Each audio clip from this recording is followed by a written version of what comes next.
sont-ils aujourd'hui au Burkina ceux qu'on appelle désormais les personnes déplacées internes, PDI, parce qu'ils ont dû fuir tueries, violences et atrocités de tout genre dans leur localité d'origine? Plus de 300 000 selon les derniers chiffres, et on ne semble pas encore être au bout de cet exode pour la survie. L'afflux massif de personnes déplacées internes vers Kongoussi a sonné récemment ce qu'on pourrait qualifier de trompette de la résistance contre le terrorisme et l'extrémisme. Depuis bientôt 5 années maintenant, le Burkina est en effet aux prises avec l'hydre terroriste et n'en peut plus de chercher ses marques. Mesdames, Messieurs, bonsoir et bienvenue à ce nouveau rendez-vous de Périscope consacré à la lutte contre l'extrémisme violent, notamment dans son volet gestion et prise en compte des communautés. Et pour en parler, j'ai le plaisir de recevoir pour vous Salimata Nebie-Konombo. Bonsoir.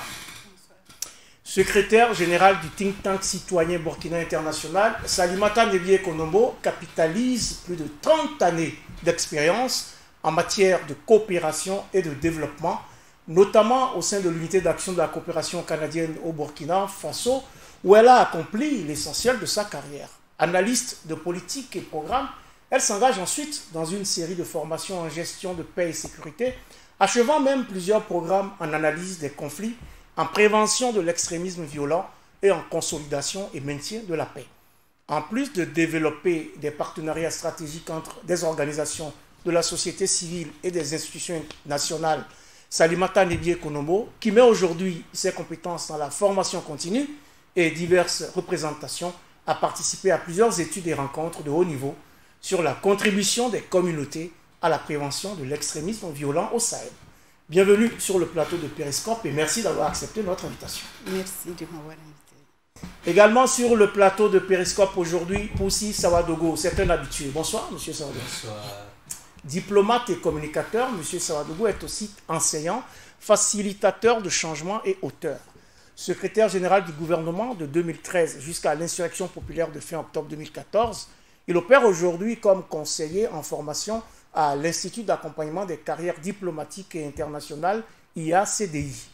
Poussi Sawadogo est aussi expert en gouvernance et droits de l'homme au Centre national pour la coordination du mécanisme d'alerte précoce et de réponse.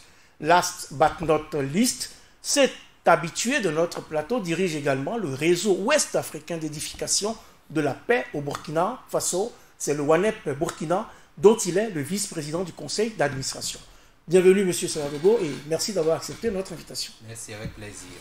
Mesdames, Messieurs, à nouveau bonsoir. C'est avec plaisir, et j'espère qu'il est partagé, que je vous retrouve pour le 87e numéro de votre émission Périscope. Kongoussi, 5 octobre 2019, une foule immense, impossible à compter, prend d'assaut le rond-point central de la ville pour un meeting dit de la résilience face au terrorisme. Acculé par l'afflux massif de plus de 40 000 personnes déplacées ayant fui l'horreur dans le centre-nord, les populations de cette localité ont annoncé la création d'un mouvement populaire de résistance du BAM. Comment appréciez-vous la création d'un tel mouvement et le meeting de la résistance organisé le 5 octobre dernier? On commence par vous, aussi Sawadogo. Oui, je pense que c'est un acte symbolique qui exprime toute l'ampleur du drame que vit le Burkina et notamment la partie sahélienne et la partie centre-nord. Et il va de soi que les communautés puissent à un moment donné se sentir abandonnées. Et donc, est-ce qu'elles devraient se sentir abandonnées? Si elles se sentent abandonnées, ça veut dire qu'il y a quelque chose qui n'est pas fait. Oui, je ne dirais pas qu'il y a quelque chose qui n'est pas fait, mais on dirait que ce qui est fait n'est pas à la hauteur pour contenir les attaques. Parce qu'on sait très bien qu'il y a des interventions, des opérations spéciales ont même été menées aussi bien à l'est qu'au centre-nord, au Sahel et au nord. On en a pour preuve l'opération Dofu. Mais les attaques continuent et il faut reconnaître que les modes opératoires de ces terroristes ont évolué et diversifié. Quand on fait l'inventaire aujourd'hui, on est à plus d'une dizaine de modes opératoires. À titre d'exemple, vous avez des ponts qui sont sautés, vous avez des casernes qui sont attaquées, vous avez des populations des engins explosifs qui sont enfouis sur les routes. Exactement, et vous avez des populations qui sont attaquées, des villages entiers. Donc il y a une multitude de formes d'expression de cette insécurité-là. Et en même temps, dans une dynamique où les forces régulières n'ont pas tous les moyens, tout le temps nécessaire de répondre aux attaques. Parce qu'au même moment qu'il y a des attaques dans la boucle du Mouhoun, ça se signale au Sahel, au centre-nord, à l'est, même au sud-ouest. Donc les terroristes ont pris longueur d'avance sur nous et les populations sont prises en otage et se retrouvent désemparées. C'est le constat qu'on peut faire. Et alors les populations, effectivement, se sentent dans une situation très difficile. Et ce mouvement de résistance, pour moi, est une interpellation. C'est beaucoup plus un appel au gouvernement, à l'État. Voilà, à l'État d'assumer sa responsabilité. Alors, Salimata Nebié Konombo, vous voyez les choses de la même façon? Oui, plus ou moins, parce que ce mouvement de résistance dont vous venez de faire cas, j'espère vraiment que c'est symbolique, parce que quand on regarde un peu en arrière ce qui s'est passé dans d'autres pays, parce que le Burkina n'est pas le premier pays à être confronté à ce genre de phénomène. Lorsque les populations elles-mêmes décident de faire de la résistance, si cette résistance n'est pas encadrée, si cette résistance n'est pas suivie, on peut vraiment se retrouver face à des dérives terribles. Ça s'est déjà passé, surtout qu'on a affaire à des populations déplacées, des gens qui ne sont plus chez eux, qui ont tout perdu, qui ont envie de retourner chez eux, mais qui ne peuvent pas le faire. Et si d'aventure, on leur demande, ou bien on les laisse organiser elles-mêmes leur propre défense, ou leur propre, leur propre défense, ça peut craindre. On a déjà vu des drames qui se sont produits dans des camps de déplacés et des camps de réfugiés. Oui, mais en même temps, Dame Didier, comment faire si les populations sentent qu'il n'y a personne pour gérer cet aspect de leur sécurité et qu'ils se retrouvent un peu poussés dans leur dernier retranchement au point de se retrouver, comme vous l'avez souligné, dans des localités qui ne sont pas les leurs? Oui, je comprends. Elles doivent développer leur résilience pour contrer un peu ce qui leur arrive. Mais l'afflux massif, moi je pense que le problème, il ne fallait pas laisser ces populations et vraiment sortir de leur base pour venir s'entasser. Excusez-moi les termes, pour venir s'entasser à Kongoussi. Tout le monde vient à Kongoussi. Là, c'est comme si Kongoussi les attire. Qu'est-ce qu'il y a à Kongoussi? Est-ce qu'en venant à Kongoussi, elles ont l'impression qu'elles vont trouver ce qu'elles ont perdu là-bas? Est-ce qu'elles ont l'impression qu'elles pourraient éventuellement se reconstruire? Non. Il faut leur faire comprendre que leur défense, ça vient un peu d'elles-mêmes, pardon. Mais la résistance, organiser la résistance, c'est vraiment toute une opération qui prend en compte des données que, à mon avis, les populations civiles ne maîtrisent pas toujours. En effet, mais en même temps, ces populations vous disent qu'il est préférable de trouver un rivage plus clément plutôt que de se laisser tuer. En tout cas, on va y revenir. En attendant, on le sait très bien, le Burkina est très éprouvé par ces attaques à répétition qui continuent malheureusement d'endeuiller, vous le savez, les paisibles populations ainsi que les forces de défense et de sécurité. La situation à Kongoussi montre d'ailleurs à l'envi, si besoin en était encore, que la cote d'alerte est largement dépassée. Une situation qui affecte gravement les communautés, ainsi que le montre ce reportage d'Abel Yarbanga de la rédaction de Burkina Info, qui a fait le déplacement dans le chef-lieu de la province du BAM pour vous. Une foule immense issue sur le site de distribution de vivres de l'Action sociale. Ils sont des milliers, ces déplacés internes qui se bousculent pour recevoir de quoi se nourrir après avoir tout abandonné et fui pour sauver leur vie. Avoir cependant des vivres relève d'un véritable parcours des combattants.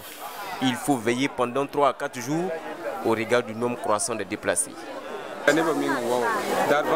Nous sommes nombreux à faire chaque jour les rangs pour avoir des vivres, mais seuls les plus chanceux arrivent à en avoir. Pendant plus de 3 jours, j'ai fait le rang en vain. Il a fallu le soutien de mon mari. La patience du Brahima Ouedraogo a fini par payer. Sa récompense, 2 sacs de maïs, un sac de haricots qu'il devra partager avec 23 personnes qu'il a à sa charge. Moi, je viens de recevoir. Je dis merci au gouvernement pour le geste, mais nous souhaitons retourner chez nous.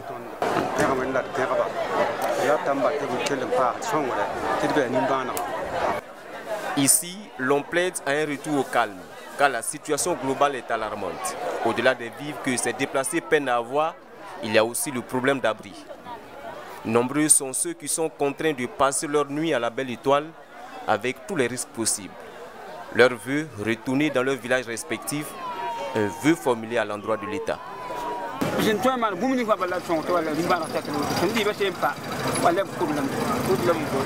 Nous avons tout laissé pour fuir, nos récoltes et nos animaux. Nous demandons à l'État de nous aider à retourner dans nos villages.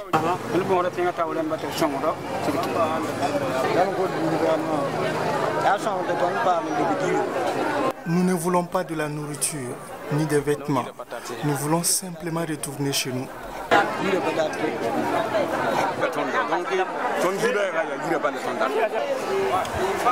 Selon des sources locales, le nombre de déplacés internes à la date du 5 octobre s'élève à plus de 40 000 personnes. Des chiffres qui risquent d'être revus à la hausse du jour au lendemain au regard de l'instabilité sécuritaire dans la région. La situation globale est dramatique et l'on peut dire que Kongoussi offre là, à 150 km de Ouagadougou, un cliché saisissant du drame national pour 600 Ouagadougou. Oui, je pense qu'avant que le drame de Kongoussi n'interpelle la communauté internationale, on a suivi aussi ce qui s'est passé à Barça Algo, à Kaya. Il y a quelques semaines, j'étais à Kaya. J'ai eu des échanges avec le maire. Et il a tiré déjà l'attention sur la situation dramatique. Bon, aujourd'hui, on parle de Kongoussi. Il y a des informations selon lesquelles, même dans la zone de Yakou, des populations sont en train de s'installer. Et il faut reconnaître que c'est vrai, dire aux populations de rester parce que ailleurs, ce n'est pas évident qu'ils aient une meilleure prise en charge. Une meilleure prise en charge.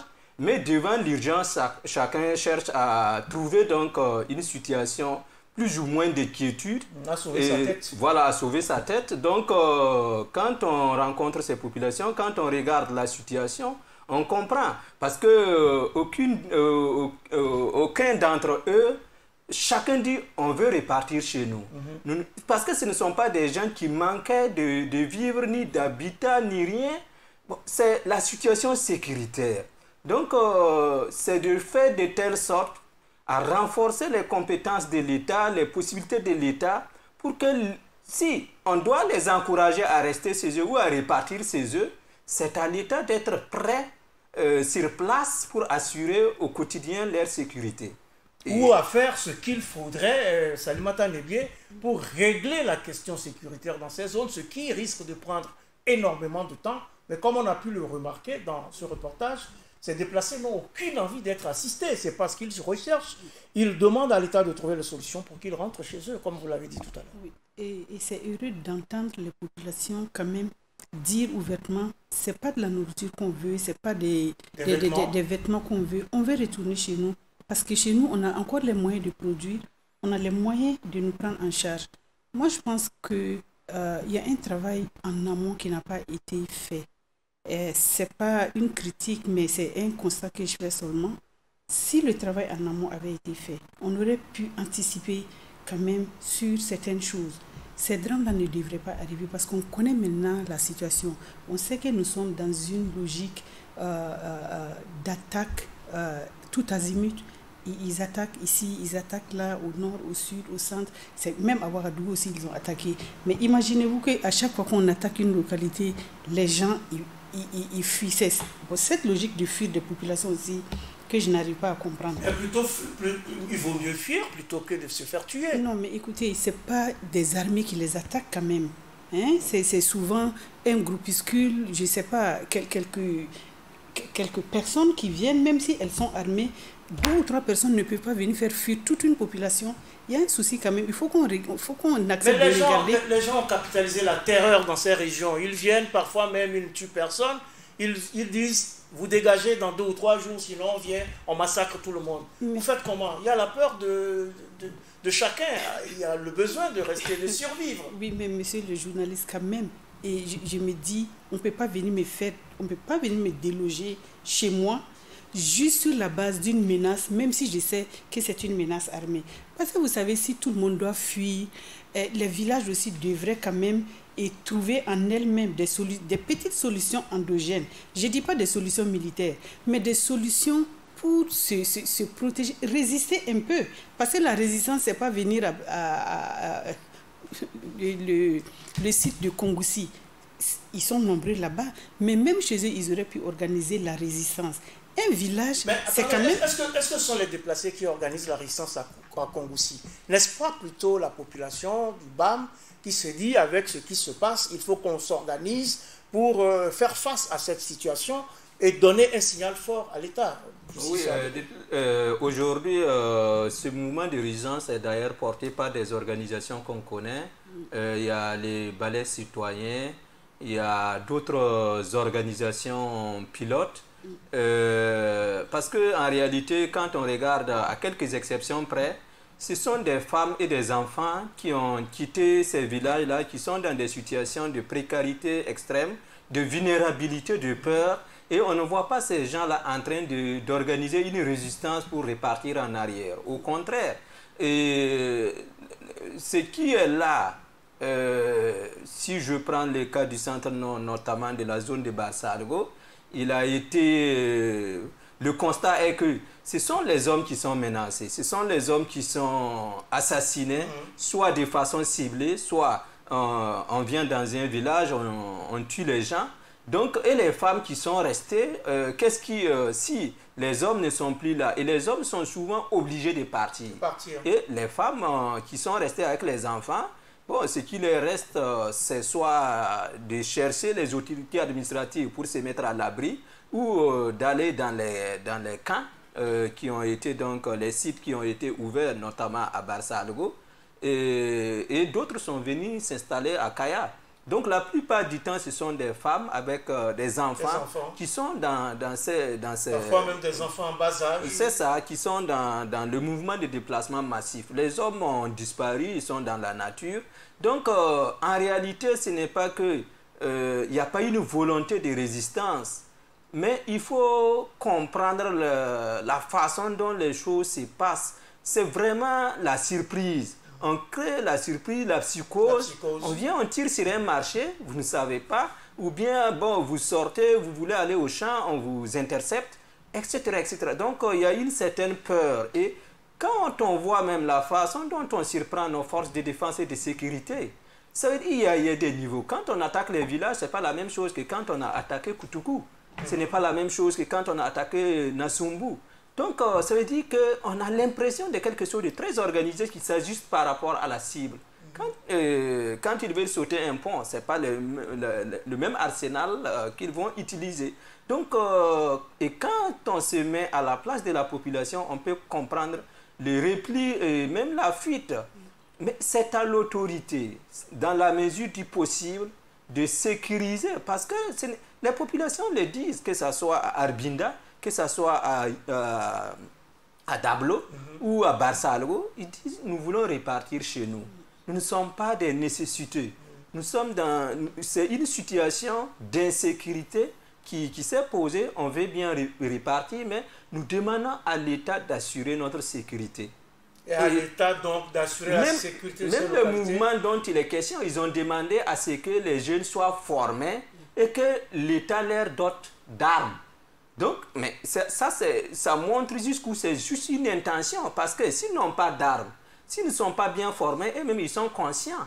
Parce que ceux qui sont en face, qui viennent avec des armes, qui manipulent mieux et qui maîtrisent mieux l'espace, bon, à partir de ce moment-là, si en face, ceux qui partent ne sont pas bien préparés, ça va de soi qu'il y aura pas mal de désastres. Des désastres, enfin, en tout état de cause, il va falloir travailler à organiser ces populations. Il va également falloir que l'État reprenne du poil de la bête dans ces localités et travaille à mettre en place les conditions d'une sécurisation. Ça, c'est certain, et même que c'est devenu un impératif. L'État à lui seul ne peut pas tout faire. C'est certain que on ne peut pas mettre des militaires dans chaque village ou derrière chaque citoyen. Il y a la part des communautés. Quand j'ai dit que les communautés devraient aussi développer une autre façon de se défendre contre ces attaques, c'est parce que ça dure depuis 5 ans. Les gens y voient venir. Aujourd'hui, c'est le nord, le centre-nord, le Sahel. Demain, ça peut être le sud-ouest. Déjà, on a des réfugiés, on m'a dit, à Dédougou. Le sud-ouest est touché. Voilà, il n'y a plus de zones tampons. Avant, on pouvait dire que Kaya, Barsalogo, Kongoussi, c'est des zones tampons qui accueillent les populations déplacées. Bon, il n'y aura plus ça, il n'y aura plus de frontières entre les zones tampons, les zones fragilisées et les zones qui ne sont pas encore attaquées. Et parce que la logique de la fuite, je ne pense pas que c'est vraiment ça qui peut sauvegarder la vie des populations. Parce que ces terroristes, tant que, comme disent les jeunes, il n'y a rien en face, ils ont le champ libre, le boulevard est libre, ils viennent, ils font ce qu'ils veulent, ils repartent. Bon, apparemment, ce n'est pas des étrangers, c'est des Burkinabés qui font ça à d'autres Burkinabés. Au nom de quoi? Pourquoi? Il faut que les Burkinabés aussi... C'est à l'État de trouver ses réponses et de trouver la réponse à la résilience aussi, d'aider à la résilience des populations, afin qu'il n'y ait pas cet exode massif. Oui, l'État doit vraiment aider à l'État doit vraiment aider à la résilience des populations, mais les populations elles-mêmes ont une part très importante à jouer. Vous savez, ces problèmes-là naissent dans les communautés, et c'est dans les communautés qu'il faut trouver les solutions. Les solutions doivent être endogènes à chaque communauté. Les communautés, dans le temps, pouvaient se défendre. Ce n'est pas un phénomène qui est nouveau. Nous, on a vu venir ça du Mali. Bon, on n'a rien fait pour anticiper. Maintenant, c'est chez nous. On subit, on ne fait que subir depuis 5 ans. Vous pensez que c'est intenable pour un pays où des populations désarmées et sont tout le temps attaquées? Entre-temps, bon, il va falloir quand même regarder. Si c'est des Burkinabés qui font ça à d'autres Burkinabés, à ma connaissance, on n'a pas dit qu'on est attaqué par un pays étranger, ni par une armée étrangère. Donc forcément, c'est des Burkinabés on va dire, qui sont en rupture avec tout ce que le Burkina... pas que des Burkinabés, on est donc attaqué par une nébuleuse qui n'agit pas seulement au Burkina. Mais qui utilise des Burkinabés voilà, en raison d'un certain nombre de facteurs liés à la pauvreté, à l'absence de l'État dans certaines zones, et avec un discours de radicalisation. En tout cas, dans son bulletin mensuel de septembre 2019, le système national d'alerte précoce de WANEP Burkina Faso indique d'ailleurs que les attaques terroristes ont intéressé 6 régions du pays entre le 1er et le 30 septembre. Ce sont notamment la boucle du Mouhoun, le Sahel, le Nord, le Centre-Nord, l'Est et le Sud-Ouest. Au total, les 25 attaques qui ont été recensées au cours de cette période ont fait 106 morts, 16 blessés et 12 disparus. Alors, aussi Savadougou, comment doit-on interpréter ces chiffres et quelles projections doit-on en faire? Oui, bon, je pense que chaque fois qu'on observe la situation, on recense ces chiffres, l'interprétation qu'on peut en faire, c'est de se rendre compte que la situation est véritablement inquiétante, parce que si on prend des mois antérieurs, on constatera qu'il y a eu des mois où on a enregistré une dizaine d'incidents, des mois où on a enregistré moins, et des mois culminants aussi. Donc, à partir de ce moment-là, on peut se demander pourquoi cette montée et qu'est-ce qui est derrière cette émergence d'attaques, et aussi regarder les zones qui sont touchées et surtout les cibles, parce que on a à la fois des cibles dures, donc des attaques des FDS contre les FDS, mais aussi des cibles molles telles que les populations à la base, comme on l'a souligné pour le BAM. Donc, ça montre la diversification, la généralisation et l'amplification. Et par conséquent, il faut aussi préparer une réponse conséquente. Et ce que je voudrais ajouter, c'est que la réponse n'est pas seulement militaire, effectivement. Elle a évoqué le fait que ce sont des Burkinabés qui sont impliqués dans ces attaques contre d'autres Burkinabés. Il faut absolument s'interroger pourquoi c'est là. Comment faire jouer l'influence des leaders communautaires, parce que cela peut aussi aider beaucoup, non seulement pour lutter contre l'extrémisme violent, mais aussi travailler à la déradicalisation, parce que certains ont déjà basculé dedans, mais avec les influences des uns et des autres, on peut donc interpeller certaines personnes, peut-être que dans les communautés, on peut donc comprendre quelques ressorts communautaires, quelques ressorts sociaux et faire des interpellations, s'asseoir pour s'interpeller, parce qu'en réalité, il y a maintenant une autre dimension qui est la dimension de vengeance, qui est la dimension on rend compte des représailles. Donc, à un moment donné, et c'est ça qui fait craindre donc, des conflits communautaires, intercommunautaires aussi, qui peuvent s'amplifier par ces faits-là. Parce que si les gens ont des sentiments que c'est autour d'eux qu'ils sont attaqués, tant que on n'a pas mis la main sur les véritables auteurs, ça pose véritablement problème. Et le problème fondamental, c'est l'appellation même qu'on a trouvée à ces attaquants-là. On les appelle des hommes armés non identifiés. Oui. À partir du moment où on institutionnalise un tel concept, ça devient très difficile. Parce qu'à chaque fois qu'on est attaqué par un bandit, par un malfrat, par son voisin, il rentre dans cette appellation globale. Et puis c'est fini. On ne sait plus faire la part des choses. Exactement, on ne sait plus faire la part des choses. Ben, tout est devenu attaque terroriste, alors que là-dedans, il y a aussi... Oui, il y a de la criminalité, il y a du grand banditisme. Quand on voit souvent des pillages et tout ça, c'est un mélange de tout. C'est un mélange de tout. C'est quand même beaucoup, 25 attaques en un mois, 106 personnes tuées, 16 blessés et 12 disparus. C'est énorme. Et puis, quand même, comme il l'a dit, cette ce pic intervient au moment où les communautés s'apprêtent à engranger le fruit de leur travail. Ils ont cultivé 3 mois, maintenant il faut récolter et on voit maintenant une recrudescence de ces attaques qui révèlent selon moi même plus du grand banditisme que d'une guerre idéologique.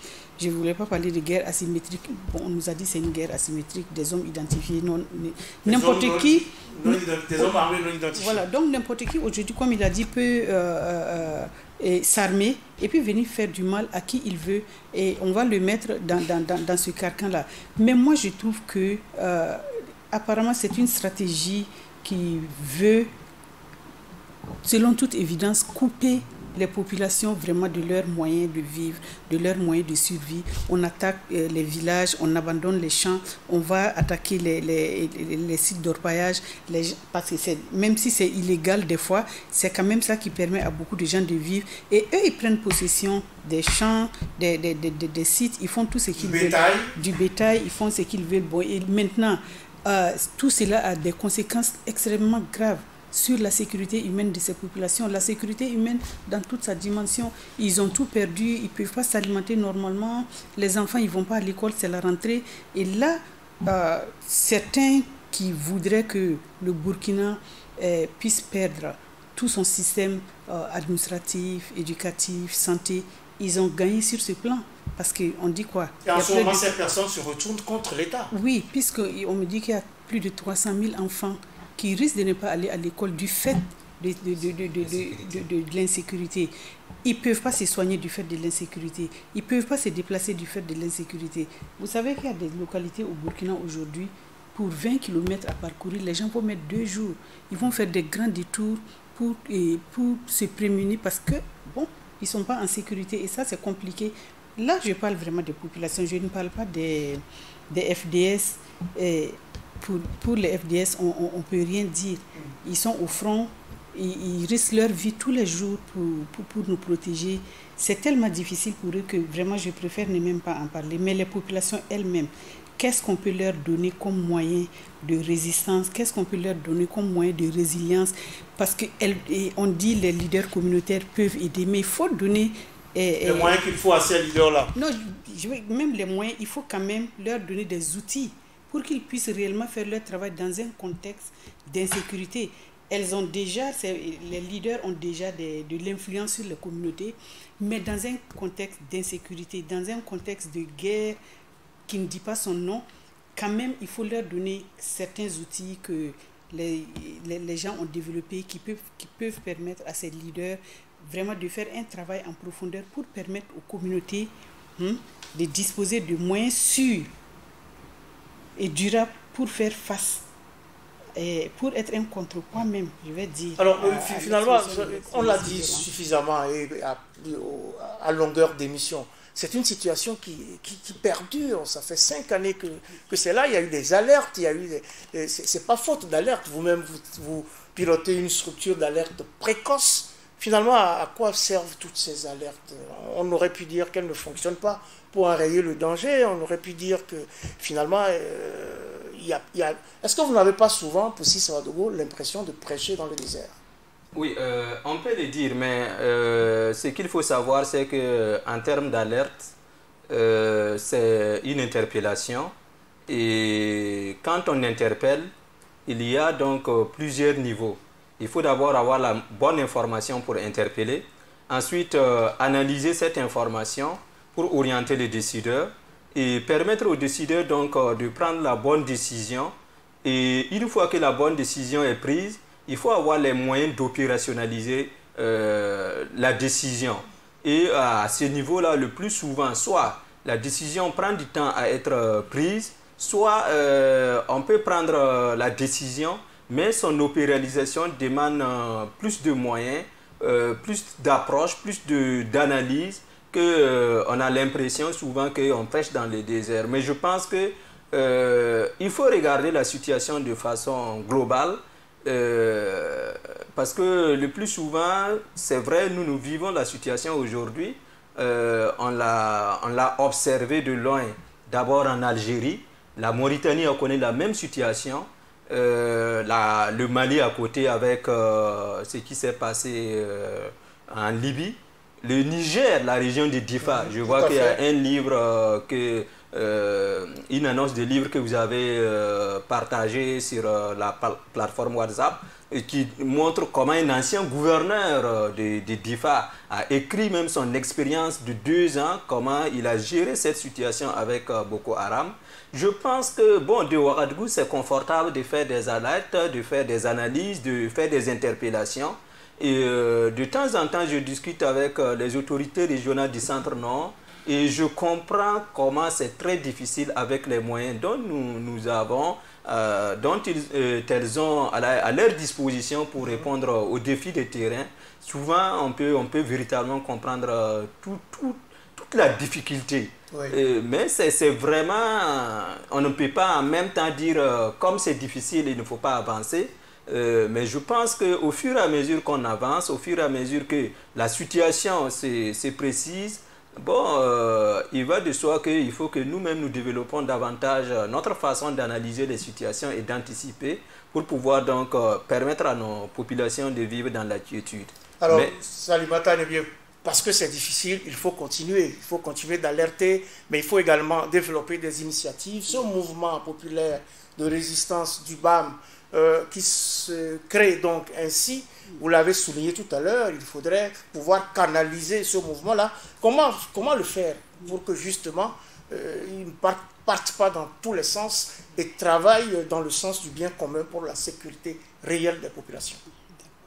Et avant de répondre à votre question, j'aimerais appuyer ce qu'il a dit. En fait, ces alertes sont tellement importantes parce que c'est des alertes qu'on reçoit de différentes sources du terrain. C'est analysé, c'est vérifié, c'est fiable et ça permet effectivement à l'autorité de disposer d'informations vraies et ça peut contrebalancer aussi toutes les intoxications dont on nous abreuve à longueur de journée. Parce qu'il y en a aussi. Parce qu'il y en a aussi. Là, c'est des informations vraies qui viennent équilibrer un peu les choses. Et puis, ça participe aussi de la construction de la connaissance sur le terrorisme. Je me dis, bon, dans peut-être quelques années, le terrorisme va passer. Mais vous savez que c'est tellement nouveau, le phénomène, même dans nos pays africains. Les pays arabes, ils sont déjà habitués à ça. Ils ont toute une littérature, bon, malheureusement, ou heureusement, je ne sais pas, c'est de la littérature en arabe. On n'a pas beaucoup accès à ça. Mais je me dis que tout le ONEP qui a mis en place son système d'alerte, il y a d'autres structures aussi qui ont mis, la CEDEAO a son mécanisme d'alerte, il y a des institutions qui ont aussi des mécanismes d'analyse de l'information intégrée sur le terrorisme. Donc tous les incidents qui se produisent dans toutes les localités au Sahel sont répertoriés d'une façon ou d'une autre et répartis entre des organisations qui ont bien voulu mettre des moyens pour récolter les informations sur les incidents qui se produisent. Mais demain, on aura une plateforme d'information sur la mécanique du terrorisme, comment ça a fonctionné au Niger, comment ça a fonctionné au Mali. Maintenant, pour revenir au mouvement, comment canaliser très rapidement. Comment canaliser ce mouvement? Moi, sincèrement, je suis contente que les gens réagissent. Mais il ne faut pas que ça devienne un moyen pour faire des représailles contre... pour faire qu'il y ait des représailles... Il y a des règlements de compte. Des règlements de compte. Je dirais plutôt représailles. Parce que les gens en ont gros sur le cœur. On a détruit leur vie, on a détruit leur habitat, on a détruit leur environnement. Imaginez-vous qu'il y a plus de 300 000 Burkinabés qui ne peuvent plus vivre chez eux en toute sécurité. C'est autant 300 000 personnes. Au bas mot. Au bas mot, c'est autant 300 000 personnes qui peuvent se constituer, je ne sais pas, enfin... qui peuvent devenir de potentiels... De potentiels fauteurs aussi de troubles. Puisque le terrorisme, une des conséquences du terrorisme, de ces attaques terroristes, c'est de fabriquer aussi d'autres radicalisations, d'autres extrémismes. On a tué mon parent, donc moi aussi je vais me durcir, je vais faire la même chose. Parce que le sang appelle le sang, on connaît ça, la violence appelle la violence. Donc il faut travailler à ne pas y arriver et à prévenir l'extrémisme. Et tous les extrémismes. Oui, je demanderais même que urgemment, ceux qui sont à l'origine de ce mouvement, de cet appel à la résistance, j'aimerais vraiment qu'ils s'asseyent avec les autorités pour leur dire comment ils voient cette résistance, au-delà de l'émotion que ça suscite, comment ils voient cette résistance. Et il faut que l'autorité écoute. Si ce sont des personnes qui sont prêtes à se former, parce que c'est très important, on ne peut pas laisser aussi la situation comme ça. Il faut aider la population à se former. Former comment? Pas militairement peut-être, mais peut-être bien former dans le renseignement, dans la sensibilisation, dans l'éducation à la citoyenneté, parce qu'il y a toutes sortes de choses qui peuvent favoriser l'incivisme et puis nous amener très très loin. Bon, en voulant combattre le terrorisme, il ne faut pas que nous-mêmes nous devenions à notre tour des... On doit travailler donc à faire les choses dans le bon ordre. En tout cas, il faut souligner que le phénomène de l'extrémisme violent s'est propagé et s'est aggravé ces dernières années avec l'intensification des faits et attaques terroristes.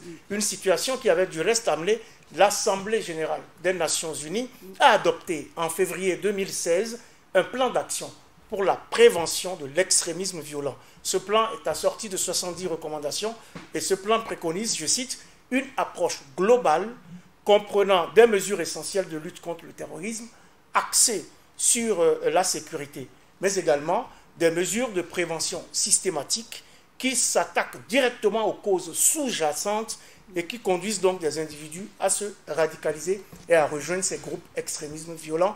Fin de citation. Alors, Possi Savadogo, cette approche vous semble-t-elle pertinente?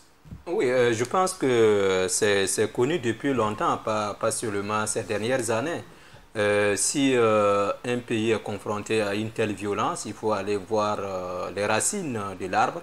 Et aujourd'hui, on n'a pas besoin de grandes études pour comprendre que nous sommes dans une société où la pauvreté est là, les injustices sont là, l'impunité est dénoncée au quotidien. Donc, c'est dire que le terreau est plus ou moins fertile. Maintenant, et les valeurs s'érodent davantage parce que le problème, c'est ça. Il y en a qui connaissent une pauvreté plus dramatique que certaines de nos communautés, mais qui ne basculent pas dans la violence. Donc, tout ça, c'est à analyser pour comprendre l'évolution de la société, comprendre la sociologie de la société burkinabé de ces dernières années, et puis travailler donc à ajuster les choses et l'approche vraiment globale, à commencer par l'éducation, même les questions sanitaires. Aujourd'hui, quand on regarde le domaine de la santé qui est bloqué, quand tu pars à l'hôpital avec ton malade, la personne meurt. Si une deuxième situation se présente, une troisième situation se présente, quel regard tu auras vis-à-vis des acteurs de la santé? Quel regard tu auras vis-à-vis du gouvernement? Quel regard? Donc, ça veut dire que si on est dans un état où on a l'impression que les uns et les autres ne s'assument pas, il va de soi qu'à un moment donné, il y ait une certaine révolte. Donc, c'est vraiment une interrogation collective qu'il faut avoir pour que les uns et les autres s'assument, pour qu'on puisse redresser la nation. Parce que le péril n'est pas seulement le péril islamiste, mais on a un péril politique, on a un péril syndical, on a un péril qui vient de tout. Donc aujourd'hui, si les terroristes disent on ne fait plus rien, on arrête, ce n'est pas la fin des problèmes du Burkina. Vous allez voir que les Burkinabés, eux-mêmes, quand ils vont se rentrer, ça sera pire que les terroristes. Donc il faut d'abord qu'on s'interroge pourquoi on se comporte de la sorte. Pourquoi aujourd'hui, dans tous les secteurs sociaux, il n'y a que des problèmes. Au niveau politique, quand on regarde, les gens, ils parlent de dialogue, mais c'est juste un vain mot.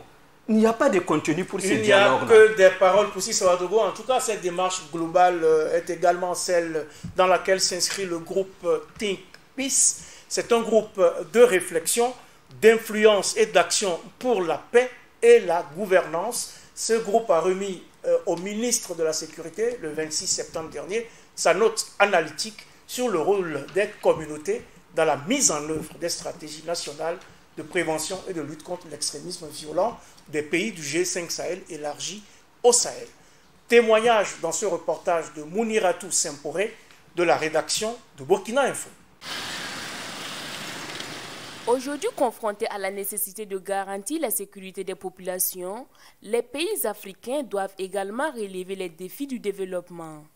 Conscient de cette nécessité et en vue d'une meilleure implication des communautés, le groupe de réflexion et d'influence Think Peace a initié un colloque des experts sur les stratégies de prévention et de lutte contre l'extrémisme violent des pays du G5 Sahel élargi au Sahel. Une rencontre sanctionnée par une note analytique qui fait ressortir des recommandations visant à inclure les rôles des communautés comme une réponse à la prévention de la lutte contre l'extrémisme violent. C'est de voir au niveau des différentes stratégies pays qui sont élaborées au niveau de ces pays du G5 Sahel, comment on peut impliquer les acteurs communautaires en tant qu'acteurs de sécurité également. Acteurs de sécurité parce que la sécurité ne devrait pas seulement dépendre des autorités ou à des réponses militaires, mais avoir des acteurs de la communauté comme acteurs de sécurité, le rôle qu'ils pourraient jouer face à cela. Également les dispositions qui sont prises au niveau local communautaire. Dans nos communautés, il y a des initiatives qui sont prises au niveau des communautés elles-mêmes. Comment valoriser ces différentes initiatives-là afin de les intégrer à une réponse stratégique globale au niveau de nos communautés, au niveau des pays du G5 Sahel. Donc ça, ce sont des dispositions que nous trouvons phares. Il y en a beaucoup d'autres. Et c'est avec joie que le ministre de la Sécurité, Ousseini Compaoré, reçoit cette note analytique. L'idée déjà de se retrouver pour réfléchir, pour faire des recherches, pour produire un document dont le but est de ramener la paix est une excellente initiative et nous en avons besoin. Pour la remise officielle de ce document au Burkina, le coordonnateur de Think Peace est accompagné par un représentant du ministre malien des Affaires religieuses et du culte. C'est pour nous un honneur et puis de pouvoir accompagner Think Peace dans tous les pays du G5 Sahel pour la remise de ce rapport afin que ces pays l'approprient. C'est pour montrer aussi l'accent particulier que nous mettons à la vulgarisation du rapport en question, qui est une approche communautaire de la lutte contre l'extrémisme violent, effectivement. Think Peace, Pensons Paix est un groupe de réflexion et d'action qui intervient sur les questions de paix et de sécurité. Sa mission est d'influencer, d'alerter et d'orienter les politiques publiques en vue de promouvoir les valeurs de liberté, de démocratie et de gouvernance au Mali et dans le Sahel.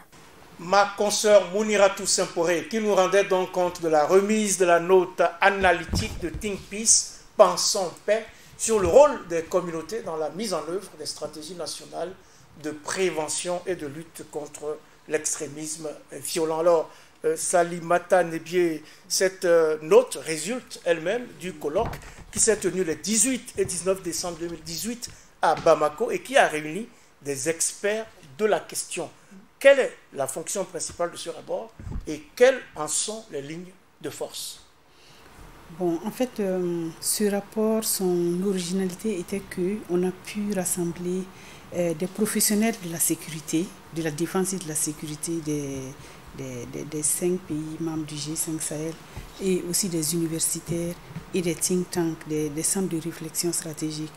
Et les gens, on a pu discuter sur tout ce qui s'est fait. On a en fait analysé la cartographie des acteurs de la prévention de l'extrémisme violent dans nos pays.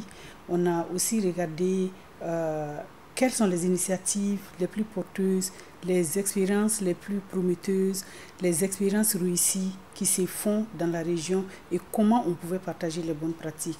Et là, les universitaires se sont retrouvés et on a produit la note analytique qui a été remise au ministre de la Sécurité du Burkina. Et l'objectif même du rapport en question, depuis le début, le travail a été fait de sorte que les résultats du colloque et la note analytique fassent l'objet d'un plaidoyer au niveau des pays membres du G5 Sahel pour mettre sur la table tout ce qui est faisable pour que les politiques nationales de sécurité prennent en compte la composante contribution des communautés. Je le disais tantôt, les problèmes naissent dans les communautés et très souvent les solutions les plus durables, les solutions les plus accessibles, les solutions les plus pratiques pour les communautés, c'est qu'on les implique dans ce qu'on leur propose. Elles ont beaucoup de choses à dire et puis elles font déjà beaucoup de choses.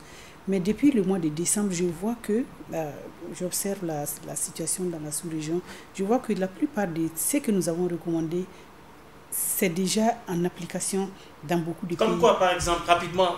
Comme quoi, on a dit de renforcer, par exemple, la capacité des communautés à prendre en charge la question de l'éducation, de la prévention chez les jeunes.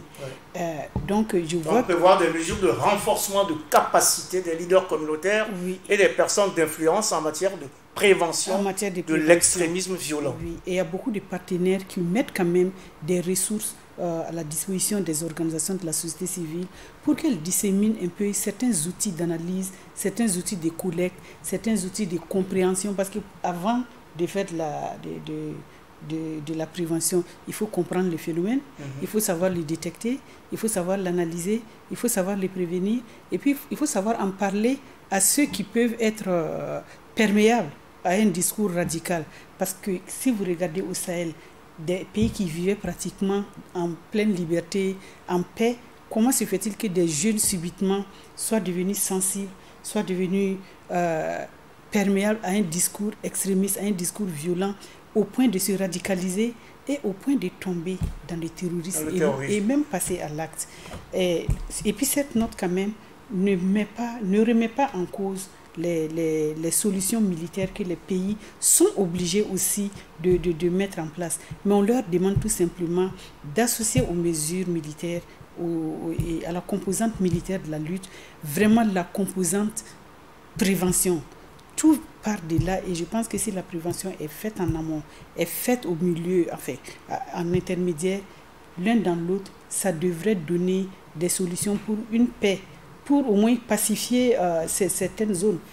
Ça sera sans doute utile. Il faut préciser, Salimata Nebié, que vous êtes partenaire donc en tout cas à Burkina International, le think tank dont vous êtes la secrétaire générale et partenaire donc de Think Peace. Et il y a plusieurs recommandations qui sont apparues donc dans cette note. WANEP également formule de nombreuses recommandations, des mesures et bien d'autres qui visent finalement à préserver, à améliorer et à rendre plus efficace le vivre ensemble rapidement. Poussi Savadogo. Oui, on doit le reconnaître. Si la souffrance est portée par les communautés, les solutions doivent venir des communautés. La souffrance doit venir des... La souffrance ou... La souffrance est portée par des communautés, alors les solutions doivent venir des communautés. En parlant de tout ça, on ne peut s'empêcher d'évoquer ici le formidable document réalisé par l'ONG EIREN, c'est le Service chrétien allemand pour la paix, qui propose 366 citations pour cultiver la paix au quotidien et sur toute l'année. Finalement, il s'agit d'impulser une réflexion personnelle afin d'édifier la paix, parce qu'on sait que l'édification de la paix commence par soi, à travers nos valeurs, nos attitudes, à travers nos comportements, à travers nos choix et nos actes quotidiens. Alors, c'est un document qui, finalement, se présente comme une sorte d'almanach et qui recense 12 thématiques par rapport aux 12 mois de l'année, avec des dates qui font aussi référence à l'institutionnalisation de certaines journées spécifiques sur la paix, sur les droits humains, sur la justice et sur la liberté. Alors, comment vous avez jugé donc ce document que vous avez parcouru? Je pense que c'est un bel outil également pour amener les uns et les autres à comprendre qu'il faut au quotidien semer les graines de paix. Oui, je pense que cela rentre en ligne de compte et dans la même logique que le préambule de l'UNESCO qui dit que les guerres prenant naissance dans l'esprit des hommes, c'est dans l'esprit des hommes qu'il faut élever les défenses à la paix. Donc, par conséquent, la paix est une culture.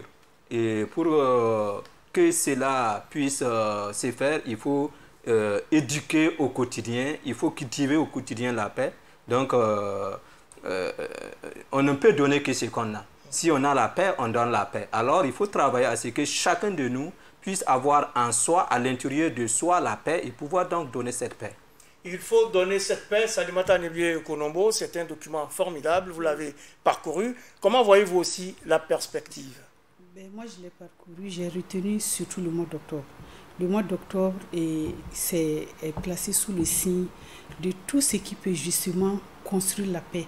Parce que la paix, il faut tresser. Quelqu'un disait de tresser le courage.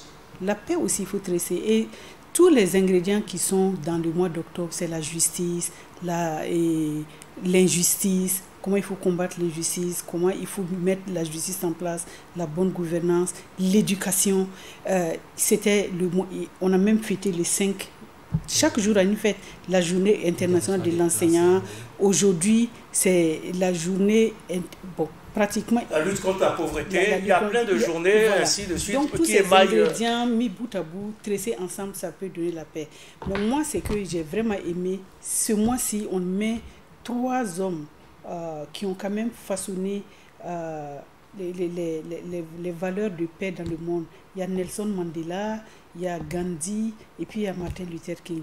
Vraiment, c'est un livre, comme vous l'avez dit, si on peut le disséminer, sortir des planches, diffuser dans les écoles, dans les universités, parce qu'on ne sait même pas tout ce qui se passe en matière de paix. On connaît plus l'industrie de la guerre que l'industrie de la paix. Pourtant, la paix aussi a sa propre industrie. Il faut seulement qu'on ouvre les portes à cette industrie pour que les gens aillent aussi faire leur marché dedans, tout comme on va faire le marché dans l'industrie de la guerre. Et au-delà des Mandela, des Mahatma Gandhi et autres, il y a également beaucoup de proverbes africains dans ce document. Alors, Poussi Savadogo, comment vulgariser ce document? Oui, je pense que déjà la vulgarisation est déjà en cours à partir du moment où il y a des versions électroniques qui sont diffusées sur plusieurs plateformes et par les canaux des médias, comme ça, où on parle de l'existence de ce document. Ça va créer donc une certaine curiosité pour amener les uns et les autres à pouvoir donc exploiter ce document et comprendre davantage que la paix est une quête permanente et d'abord individuelle et collective. une quête permanente, d'abord individuelle, ensuite collective. C'est Feu Félix Houphouët-Boigny qui nous l'a enseigné. La paix n'est pas un vain mot, c'est un comportement. Ici, on parlerait aussi de signal fort, d'actes forts, de mesures fortes et hardies. Il faut tout de même rappeler qu'on a répertorié plus de 400 attaques contre les intérêts du Burkina depuis la première manifestation terroriste survenue en avril 2015, plus précisément, et selon les chiffres officiels livrés lors du sommet extraordinaire de la CEDEAO sur le terrorisme, qui s'est tenu à la mi-septembre à Ouagadougou, on a dénombré entre 2015 et 2019 1115 incidents terroristes au Mali, 440 au Burkina et 210 au Niger, avec leur lot de personnes tuées, de personnes déplacées, d'écoles et de centres de santé fermés. Comment travailler à rendre les populations résilientes face à un tableau aussi sombre? Grosse question qui restera présente dans nos pensées et dans nos réflexions quotidiennes. Mesdames, Messieurs, ainsi s'achève votre émission Périscope numéro 87 qui recevait pour vous Salimata Nebié Konombo. Elle est secrétaire générale du think tank citoyen Burkina International. Merci, Madame Nebié, d'avoir honoré pour la première fois le plateau de Périscope. Merci. Également sur le plateau de Périscope aujourd'hui, Poussi Sawadogo, c'est un habitué. Il est vice-président du conseil d'administration de WANEP Burkina. Le WANEP, rappelons-le, c'est le réseau ouest-africain d'édification de la paix. Merci, M. Sawadogo, pour vos éclairages. Merci beaucoup. La réalisation de ce numéro de Périscope porte la griffe de Inès Sorgo, que je remercie, ainsi que l'équipe qui l'a appuyé. Il y avait notamment Aminata Peggy Sanogo au son, Ismaël Amadou sur les caméras, et il y avait également Jean Fofana au synthé et au prompteur, Emmanuel Kaboré était à la diffusion. Mes invités et moi avons été maquillés par Samiratou Ouedraogo.